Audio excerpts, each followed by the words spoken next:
तो गाइस मैं हूं अंकित और आप देख रहे हैं रेसलिंग फैंस नेटवर्क। तो भाई डब्ल्यूडब्ल्यूई इंडिया में वापस से आने वाली है टीवी पे। सुन के बहुत सारे लोग काफी खुश हो चुके हैं, लेकिन क्या ये एक परमानेंट मूव है एंड आखिर ये क्या हो गया अचानक से? क्या सब कुछ बैक टू नॉर्मल हो जाएगा? सब कुछ मैं आपको बताने वाला हूं, तो ध्यान से सुनना भाई, स्किप मत करना वरना काफी कुछ मिस हो जाएगा आपसे। तो सुबह सुबह भाई सोनी स्पोर्ट्स नेटवर्क वालों ने एक बॉम्ब सेल ड्रॉप किया एंड इन्होंने अनाउंस कर दिया सैटरडे नाइट्स मेन इवेंट को। इन्होंने बोला कि सैटरडे नाइट्स मेन इवेंट अपना आएगा सोनी 10-1, 10-3 एंड 10-4 पे। इंग्लिश, हिंदी, तमिल, तेलुगु जैसे आता था वैसे ही आएगा। 2 नवंबर यानी कि संडे सुबह 5:30 में। क्या सोनी लिव पे आएगा? तो भाई सोनी लिव पे भी फीचर किया गया है। यहाँ पे पोस्टर में एडवर्टाइज तो नहीं किया गया है सोनी लिव का कहीं पे भी, लेकिन सोनी लिव पे भी मैंने चेक किया तो वहां पे भी Saturday Night's Main Event featured है। क्या इसका मतलब है कि डब्ल्यूडब्ल्यूई वाले टीवी पे वापस आ गए? Definitely yes. इस वाले इवेंट के लिए तो बिल्कुल आ गए हैं। क्या अगला सैटरडे नाइट्स मेन इवेंट भी टीवी पे आएगा? इसका भी आंसर मैं यस ही देना चाहूंगा। मुझे लगता है हाँ, मुझे लगता है अगर ये वाला Saturday Night's Main Event TV पे आ रहा है तो जॉन सीना के आखिरी मैच वाला पक्का आएगा, मुझे ऐसा लगता है। हालांकि I am not so sure, लेकिन मुझे लगता है लॉजिकली ऐसा हो सकता है। क्या ये एक परमानेंट मूव है? अब डब्ल्यूडब्ल्यूई क्या इंडिया में हमेशा टीवी पे आने लगेगी पहले की तरह? तो अभी तो ऐसा नहीं है भाई। सोनी के साथ डील खत्म हुई है, नेटफ्लिक्स को डील मिली है एंड अब डब्ल्यूडब्ल्यूई नेटफ्लिक्स पे आती है। अब सोनी के पास डब्ल्यूडब्ल्यूई वापस बीच में अचानक से कैसे चली गई, ये देखो समझ नहीं आ रहा है। क्या डब्ल्यूडब्ल्यूई खुद गई है या फिर सोनी वाले खुद गए हैं? क्योंकि सोनी को पता है कि जॉन सीना का आखिरी मैच आने वाला है एंड वो सैटरडे नाइट्स मेन इवेंट में ही होगा, तो शायद ये गए होंगे अपनी डील लेके, अपने ऑफर को लेके कि आप एक काम करो, इंडिया में नेटफ्लिक्स पे मत दिखाओ सैटरडे नाइट्स मेन इवेंट, आप यूट्यूब पे मत दिखाओ, आप इंडिया के लिए सैटरडे नाइट्स मेन इवेंट के राइट सिर्फ हमें दे दो, हम दिखाएंगे ताकि जॉन सीना वाले सैटरडे नाइट्स मेन इवेंट की भी व्यूअरशिप इनको मिले। यानी कि सैटरडे नाइट्स मेन इवेंट तो एटलीस्ट बिल्कुल बैक टू नॉर्मल हो चुका है, टीवी पे ही आएगा। लेकिन बात आती है बाकी इवेंट्स की, तो अभी बाकी इवेंट्स नेटफ्लिक्स पे ही हैं। लेकिन मेंशन करना चाहूंगा मैं इस चीज़ को कि सैटरडे नाइट्स मेन इवेंट के राइट्स अगर इनको मिल चुके हैं तो इसका मतलब है कि डब्ल्यूडब्ल्यूई को भी पता है कि हाँ, सोनी अभी भी एक अच्छा पार्टनर है इनका।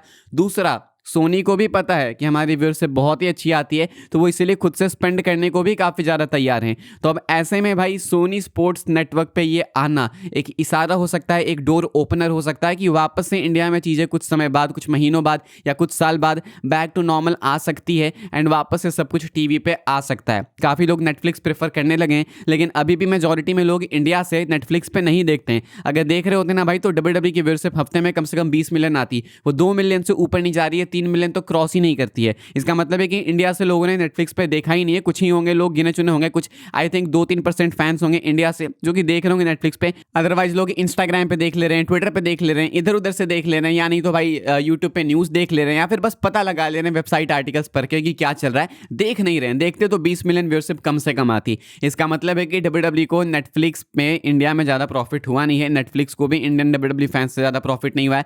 तो हो सकता है कि सिर्फ इंडिया, ये एक रीजन हो सकता है कि इंडिया को अलग छाटा जाए एंड सब कुछ वापस से ऑन टीवी दे दिया जाए। हालांकि एक्सपेरिमेंट कुछ टाइम और चल सकता है, शायद अगले साल ये हो जाए, देखते हैं, कुछ कंफर्म नहीं है। लेकिन इतना कंफर्म है कि Saturday Night's Main Event TV पे आ गया है एंड डेफिनेटली ये एक चांस क्रिएट करता है कि शायद वापस से सारी चीज़ें टीवी पे आ जाए। क्योंकि अगर सब कुछ सही चल रहा होता तो कभी ये टीवी पे आता ही नहीं, नेटफ्लिक्स पे ही दिखाते हैं यहाँ पे, या नहीं तो यूट्यूब पे ही चलने देते। लेकिन इसमें दिक्कत है ना कि अगर सोनी स्पोर्ट्स नेटवर्क पे सब कुछ आ गया तो यूट्यूब पे वीडियोस फिर से बैन हो जाएगी, इंडिया को वापस से रेस्ट्रिक्ट कर दिया जाएगा, तो वो दिक्कत है। काफ़ी लोग इसलिए नेटफ्लिक्स को भी प्रेफर कर रहे हैं, लेकिन आई थिंक कि मेजॉरिटी भाई टीवी को ही प्रेफर करेगी। तो आप क्या सोचते हैं भाई, लिख के बताना आपके थॉट्स क्या हैं। एक बार मैं सारी चीज़ें आपको सिंपली एक बार फिर से एक्सप्लेन कर देता हूँ। सैटरडे नाइट्स मेन इवेंट 2 नवंबर को आने वाला है सुबह 5:30 बजे सोनी पे, टीवी पे, नेटफ्लिक्स पे नहीं आएगा, यूट्यूब पे भी नहीं आएगा देन तो, यानी कि टीवी पे आप देखोगे इसको एंड सोनी लिव पे भी एडवर्टाइज है तो वहाँ पे भी आप देख सकते हो। यानी कि सैटरडे नाइट्स मेन इवेंट आपको पहले की तरह टीवी पे ही देखने को मिलेगा। अगर आपने चैनल वगैरह हटवा दिया था तो आप वापस से ऐड ऑन कर सकते हो एंड इसका मतलब है कि शायद आने वाले जितने भी सैटरडे नाइट्स मेन इवेंट्स होंगे शायद वो टीवी पे ही आएंगे। बिकॉज अगर ये वाला है तो सीना वाला तो मुझे नहीं लगता कि सोनी स्पोर्ट्स नेटवर्क वाले छोड़ने वाले हैं। क्या इसका मतलब है कि आगे भी डब्ल्यूडब्ल्यूई वाले टीवी पे ही दिखाने वाले हैं इंडिया में सब कुछ? अभी ये कंफर्म नहीं है, लेकिन ये साइन हो सकता है कि इंडिया में चीज़ें कुछ समय बाद, कुछ सालों बाद, 1-2 साल बाद या कुछ महीनों बाद वापस से टीवी पे आ सकती है। अभी ये परमानेंट नहीं है, लेकिन अभी ये सैटरडे नाइट्स मेन इवेंट के लिए डेफिनेटली कंफर्म है, बिल्कुल ऑफिशियल है। कुछ भी क्वेश्चन है तो कमेंट कर सकते हो, मैं अगली वीडियो में नहीं तो रिप्लाईज में एड्रेस कर दूंगा। आगे बढ़ते हैं गाइस, बात करते हैं अगली स्टोरी के बारे में जो कि जॉन सीना के आखिरी मंडे नाइट रॉ अपीयरेंस को लेके। इसके लिए भाई क्या है टिकट सेल्स वो मैं आपको बताना चाहूंगा। जॉन सीना आखिरी बार मंडे नाइट रॉ में अपीयर होने वाले हैं 17 नवंबर को मैडिसन स्क्वायर गार्डन में, जो कि न्यूयॉर्क से होने वाला है भाई। एंड यहाँ पे जॉन सीना एक आखिरी बार अपने WWE करियर में कंपीट करेंगे शायद से, या फिर अपीयर होंगे मंडे नाइट रॉ में। मोस्ट लाइकली यहाँ पे सीना का मैच होगा। टिकट सेल्स में आपको बता देता हूँ भाई, सेटअप कैपेसिटी है 16,381 एंड ऑलरेडी हो चुके हैं भाई 14,421 टिकट्स डिस्ट्रीब्यूट। अभी हम लोग नवंबर में एंटर भी नहीं किए, पिछले 7 दिनों में इन्होंने 1,057 टिकट्स बेचे हैं एंड अभी अवेलेबल है 1,960 टिकट्स। यानी कि जॉन सीना का ये जो आखिरी एपिसोड होने वाला है मंडे नाइट रॉ का, इसके लिए ऑलरेडी WWE ने भाई काफ़ी सारे टिकट्स बेच दिए। सिर्फ 2,000 टिकट्स बाकी हैं जो कि आराम से बिकने वाले हैं एंड शायद से यहाँ पे जॉन सीना कंपीट करेंगे बिकॉज ये फाइनल अपीयरेंस इनकी मंडे नाइट रॉ में। इसके बाद वो कभी भी एज ए रेसलर आपको मंडे नाइट रॉ में नहीं देखने को मिलेंगे, तो इसलिए सीना को यहाँ पे कंपीट करना चाहिए। आई थिंक जॉन सीना का मैच यहाँ पे हो सकता है डोमिनिक मिस्टीरियो से, आई एम नॉट श्योर, लेकिन आई थिंक ऐसा हो सकता है। 10 नवंबर को भी जॉन सीना आने वाले हैं, 17 नवंबर को भी आएंगे, लेकिन अंतर यह है कि 17 वाली अपीयरेंस इनकी बिल्कुल आखिरी अपीयरेंस होने वाली है। उसके बाद John Cena as a wrestler कभी भी आपको WWE रिंग में, मंडे नाइट रॉ के रिंग में नहीं देखने को मिलेंगे। एंड देन उसके बाद सर्वाइवर सीरीज, देन उसके बाद Saturday Night's Main Event and then John Cena हो जाएंगे रिटायर। तो ये भाई टिकट सेल्स जॉन सीना के आखिरी मंडे नाइट रॉ अपीयरेंस को लेके। आगे बढ़ते हैं भाई, हम लोग अपनी आखिरी स्टोरी कवर कर लेते हैं जो कि सैटरडे नाइट्स मेन इवेंट के बेटिंग ऑड्स को लेके।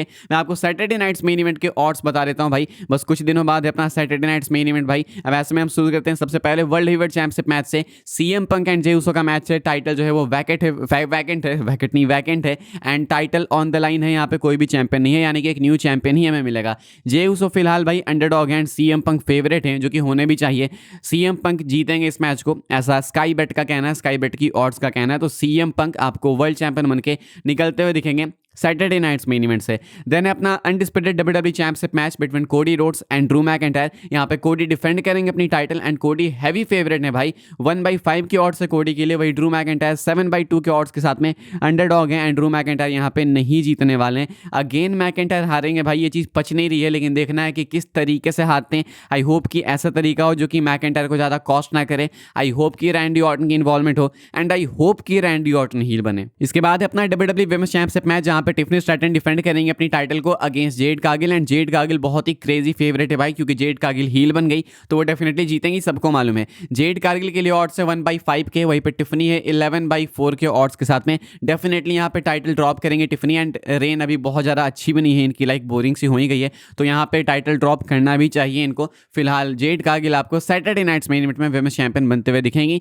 एंड देन अपना भाई triple threat match for the WWE intercontinental championship and Dominik Mysterio defend करेंगे अगेंस्ट पेंटा एंड रूसेव। एक ट्रिपल थ्रेट मैच के अंदर डोमिनिक यहाँ पे फेवरेट है, यानी कि वो अपनी टाइटल को रिटेन कर लेंगे। 1/6 की ऑड्स है डोमिनिक के लिए एंड पेंटा रूसेव के लिए सेम ऑड्स है भाई 5/1 की, यानी कि इन दोनों में कोई फेवरेट नहीं है। डोमिनिक टाइटल को रिटेन करेंगे, वही फेवरेट है। एंड ये अपना चौथा एंड आखिरी मैच है जो कि अभी तक अनाउंस्ड है। आई गेस एक और मैच ऐड किया जा सकता है, लेकिन फिलहाल 4 मैचेस कंफर्म है, तो ये है इनकी बेटिंग ऑड्स। एंड इस वाली वीडियो के लिए भाई ये सारी अपडेट्स थी। आई होप आपको इन्फॉर्मेशन मिली हो तो वीडियो को लाइक कीजिएगा, शेयर कीजिएगा, सब्सक्राइब कीजिएगा। थॉट्स बताइएगा भाई सैटरडे नाइट्स मेन इवेंट के ऊपर जो कि टीवी पे आने वाला है। क्या आप चाहते हो कि आने वाले टाइम में सब कुछ वापस से टीवी पे आ जाए? हाँ या फिर ना, लिख के बताना। फिलहाल अभी के लिए इतना ही था। लाइक शेयर सब्सक्राइब करें, मिलूंगा मैं आपसे अगली वीडियो में जल्दी ही, तब तक के लिए goodbye, thanks for watching.